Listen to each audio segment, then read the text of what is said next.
Pre DElEd examination 2024 के आवेदन शुरू हो चुके हैं और आज की इस वीडियो में आपको कंप्लीट डिटेल में ऑनलाइन फॉर्म भरना सिखाने वाला हूं। तो वीडियो को पूरा देखें जिससे कि आपको फॉर्म भरने में कोई भी गलती ना हो। तो आइए स्टार्ट करते हैं वीडियो। ऑनलाइन आवेदन करने के लिए इसी वीडियो के नीचे लिंक मिलेगा, आप इस पोर्टल पे आ जाएंगे। यहाँ पे आने के बाद जस्ट यहाँ पे क्लिक करना है और यहाँ पे दोस्तों देख सकते हैं बीएसटीसी 2024 प्री डीएलएड एग्जामिनेशन 2024 का लिंक मिलेगा। आप जस्ट यहाँ पे क्लिक करेंगे। अगर आप चाहे तो डायरेक्टली इसका जो यूआरएल है उसका इस्तेमाल करके भी ओपन कर सकते हैं। ये है इसका ऑफिशियल यूआरएल। तो इसको ओपन करने के बाद आप इस पोर्टल पे आ जाएंगे। यहाँ से आप क्लिक करके ऑनलाइन आवेदन करेंगे। ऑनलाइन आवेदन करने के बाद फॉर्म नंबर की अगर आपको ज़रूरत है तो यहाँ से आप फॉर्म नंबर निकाल सकते हैं। इसी प्रकार से आपने ऑनलाइन आवेदन कर लिया है यहाँ से और उसकी रिप्रिंट निकालनी है तो यहाँ से आप निकाल सकते हैं। इसी प्रकार से यहाँ से फॉर्म भरना है और पेमेंट स्टेटस देखना है, पेमेंट कर लिया है तो यहाँ से देख सकते हैं। इसके अलावा इसके जो महत्वपूर्ण शेड्यूल हैं तो वो यहाँ पे कंप्लीट डिटेल में बताया गया है कि कौन सी दिनांक को कौन सा प्रोसेस आपको कंप्लीट करना है। कोई किसी भी प्रकार की मदद की जरूरत है तो यहाँ पे हेल्पलाइन नंबर भी दिए गए हैं। तो ऑनलाइन आवेदन से पहले आपको एक बार गाइडलाइन जरूर पढ़ लेनी है 2024 की। उसके बाद फॉर्म 2024 पे क्लिक करेंगे। उसके बाद यहाँ पे न्यू रजिस्ट्रेशन का ऑप्शन मिलेगा, जस्ट आप यहाँ पे क्लिक करेंगे।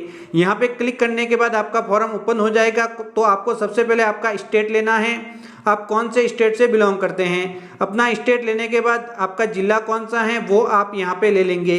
जिला लेने के बाद जस्ट नीचे यहाँ पे एग्जामिनेशन सेंटर लेने हैं। 2 एग्जामिनेशन सेंटर आप ले सकते हैं। तो सबसे पहले यहाँ पे प्रथम एग्जामिनेशन सेंटर लेना है और यहाँ पे दूसरा एग्जाम सेंटर देना है। ये 2 एग्जाम सेंटर लेने के बाद आप आगे बढ़ेंगे। यहाँ पे पर्सनल डिटेल बननी है तो सबसे पहले आवेदक अपना नाम यहाँ पे लिखेगा 10वीं की अंक तालिका के अकॉर्डिंग एकदम करेक्ट नाम आपको यहाँ पे लिखना है जो कि स्कूल रिकॉर्ड के अंदर दर्ज है। फिर पिताजी का नाम भी यहाँ पे लिखना है। फिर इसके जस्ट आगे माताजी का नाम यहाँ पे लिखना है और मोबाइल फ़ोन नंबर यहाँ पे लिखने हैं। डेट ऑफ बर्थ यहाँ पे लिखनी है और यहाँ पे इसके जस्ट आगे लिंक का चयन करना, मेल फीमेल या फिर अदर हैं। अगर मैरिड हैं तो यहाँ पे मैरिड वाला ऑप्शन लेना है और यहाँ पे हस्बैंड का नाम लिखना है विवाहित महिलाओं के लिए। अगर अनमैरिड हैं तो आप यहाँ पे अनमैरिड ले लेंगे। ये वाला भाग कंप्लीट हो जाएगा, फिर आप आगे बढ़ेंगे। इस वाले भाग के अंदर कैटेगरी ऑफ कैंडिडेट लेनी है तो यहाँ पे श्रेणी का ऑप्शन है।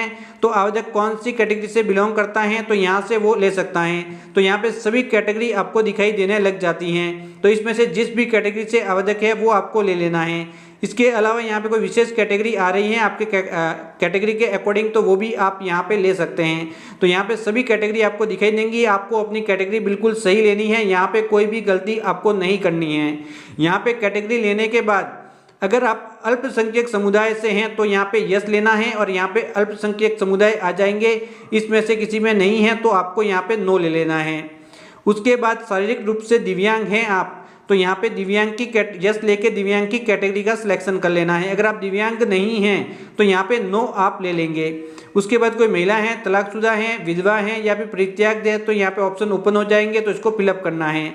उसके बाद यहाँ पे रक्षाकर्मी है तो यस लेना है वरना फिर नो लेना है। भूतपूर्व सैनिक है तो यस लेना है वरना फिर नो लेना है।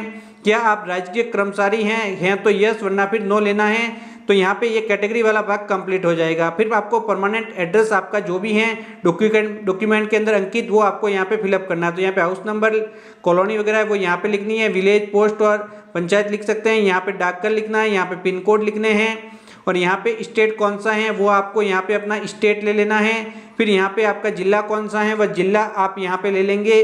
उसके बाद ईमेल आईडी आपकी यहाँ पे डालनी है और एक वैकल्पिक मोबाइल नंबर यहाँ पे डाल लेने हैं। उसके बाद आधार कार्ड संख्या यहाँ पे डालनी है और उसके बाद जो आप एग्जाम दे रहे हैं वो हिंदी में देना चाहते हैं तो हिंदी लेंगे, इंग्लिश में देना चाहते हैं तो यहाँ पे इंग्लिश ले लेंगे। ये दोनों ही ऑप्शन आपको यहाँ पे मिल जाएंगे। तो इसका सिलेक्शन आप एग्जाम के लिए कर लेंगे।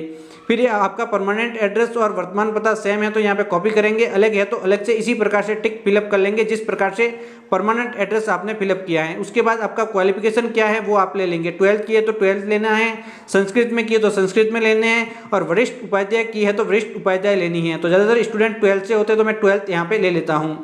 उसके बाद क्या आप अल्प भाषाई महाविद्यालय के लिए आवेदन करना चाहते हैं तो यस लेना है। तो अल्प भाषाई के अंदर ये सभी भाषाएं आती हैं तो इसके अंदर जाना चाहते हैं तो यस लेके डिटेल लेनी है वरना फिर नो आप ले लेंगे। उसके बाद अगले वाले भाग के अंदर कोर्स कैटेगरी के अंदर ऑटोमेटिक आप ऊपर डिटेल भरेंगे उससे आ जाता है। तो यहाँ पे जो जैसे संस्कृत है या फिर ये बोथ है, किसके लिए लेना है, तो यहाँ पे बताइएगा 12 के अंदर संस्कृत पढ़ी है, वरिष्ठ उपाध्याय पढ़ी है, तो ही आपको ये ऑप्शन लेने हैं। सामान्य जनरल हैं तो आप जनरल ले लेंगे जो सामान्य 12th आपने की हैं। उसके बाद आप आगे बढ़ेंगे और आगे वाले भाग के अंदर आपकी जो 10वीं हैं, 10वीं आप कौन से बोर्ड से की है, यानी कि सेकेंडरी की आपको डिटेल लेनी है या फिर उपाध्याय की। तो यहाँ पे सेकेंडरी का आपका बोर्ड कौन सा था वो आप ले लेंगे, कौन से ईयर के अंदर सेकेंडरी आपने कंप्लीट की थी वो जस्ट आप यहाँ पे ले लेंगे। फिर मैक्सिमम मार्क कितने में से थे और कितने अंक आपको प्राप्त हुए वो ले लेंगे। मैक्सिमम मार्क यहाँ पे लेने हैं, प्राप्तांक आपको यहाँ पे लेने हैं, ऑटोमेटिक परसेंटेज आ जाएंगे। इसी प्रकार से 12th आप कौन से बोर्ड से की हैं या फिर कर रहे हैं वो यहाँ पे लेना है। अगर रनिंग है तो 2024 अपरिंग लेना है, रोल नंबर का ऑप्शन आ जाएगा। अगर कंप्लीट है 2000 जो वो भी कंप्लीट है तो कंप्लीट लेके यहाँ पे जैसे कि 2023 के अंदर किए हैं तो यहाँ पे कितने में से नंबर थे, कितने अंक प्राप्त हुए, प्रतिशत अंक आ जाएंगे। अगर इसी वर्ष आपने एग्जाम दिया है तो 2024 लेके यहाँ पे रोल नंबर डालने का ऑप्शन आएगा और आप रोल नंबर डाल देंगे। उसके बाद जस्ट आप यहाँ पे क्लिक करेंगे और यहाँ पे सत्यापित करने के लिए आप आगे नेक्स्ट पे जस्ट क्लिक करेंगे। अगले वाले भाग के अंदर आपका पासपोर्ट साइज फोटो, सिग्नेचर वगैरह मांगे जाएंगे। तो सबसे पहले रिसेंट जो लेटेस्ट आपका पासपोर्ट साइज फोटो है वो चूज फाइल पे क्लिक करके आप यहाँ पे अपलोड कर लेंगे। तो चूज फाइल पे क्लिक करना है, लेटेस्ट नया फोटो होना चाहिए, पुराना फोटो यहाँ पे नहीं लगता। तो चूज फाइल पे क्लिक करके अपलोड पे क्लिक करेंगे, इस प्रकार से अपलोड हो जाएगा। व्यू पे क्लिक करके आप देख सकते हैं। फिर यहाँ पे सिग्नेचर अपलोड करने हैं, चूज फाइल पे क्लिक करके फिर अपलोड पे क्लिक करना है, ये भी अपलोड हो जाएंगे। इसी प्रकार से जो आपका थंब इंप्रेशन है वो भी आप यहाँ पे अपलोड कर लेंगे, यानी कि अंगूठे का निशान। तो चूज फाइल पे क्लिक करेंगे, थंब इंप्रेशन का सिलेक्शन करेंगे और अपलोड पे क्लिक करेंगे और ये भी यहाँ पे अपलोड हो जाएगा। ये अपलोड होने के बाद आप यहाँ पे जस्ट नेक्स्ट पे क्लिक करेंगे। तो एक बार जांच करनी है कि सभी डिटेल सही हैं या फिर नहीं। उसके बाद जस्ट नेक्स्ट पे आपको क्लिक करना है और फॉर्म का प्रीव्यू आपको दिखाई देने लग जाएगा। तो यहाँ पे जस्ट नेक्स्ट पे मैं क्लिक करता हूँ, इस प्रकार से आपका फॉर्म दिखाई देने लग जाता है। तो आपको फॉर्म नंबर सबसे पहले नोट कर लेने जो सबसे ऊपर दिखाई दे रहे हैं। उसके बाद इस फॉर्म की कंप्लीट जांच कर लेनी है। पेमेंट करने से पहले कोई डिटेल गलत तो फिलअप नहीं हो गई।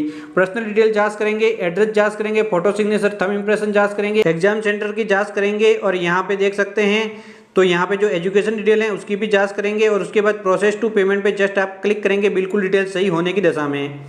उसके बाद पेमेंट का ऑप्शन आपकी स्क्रीन के ऊपर डिस्प्ले होने लग जाएगा। तो जो भी आपके पास पेमेंट ऑप्शन अवेलेबल है उसका इस्तेमाल करके पेमेंट कर लेंगे। अगर आप आसानी से पेमेंट करना चाहते हैं तो QR का भी आप इस्तेमाल करते हैं। तो यहाँ पे जैसे कि गूगल पे, फोन पे का इस्तेमाल करके इस QR कोड को स्कैन करके पेमेंट कर लेंगे। तो शो QR पे क्लिक करना है, QR कोड डिस्प्ले होने लग जाएंगे। अब आप फोन पे, गूगल पे से इन कोड को स्कैन करेंगे और अपने पिन डाल के इसका पेमेंट कर लेंगे। जैसे ही पेमेंट कंप्लीट हो जाएगा तो वापस आप बैक हो जाएंगे और आप इस पेज पे पहुंच जाएंगे। कुछ इस प्रकार से कुछ ही देर के अंदर आ जाएंगे। उसके बाद आपका पेमेंट ट्रांजैक्शन नंबर वगैरह दिखाई देने लग जाएगा आपने जब भी पेमेंट किया है। तो ये आपका आवेदन फॉर्म है और आपका पेमेंट हो चुका है और आवेदन सबमिट हो चुका है। उसके बाद यहाँ पे क्लिक करके इसकी प्रिंट आउट निकालेंगे और अपने पास सुरक्षित रखेंगे और इस प्रकार से आपके प्री DLED 2024 एग्जामिनेशन का फॉर्म कंप्लीटली फिलअप हो जाएगा।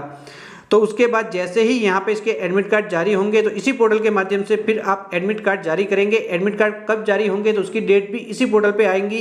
तो इस पोर्टल को विजिट आपको करते रहना है।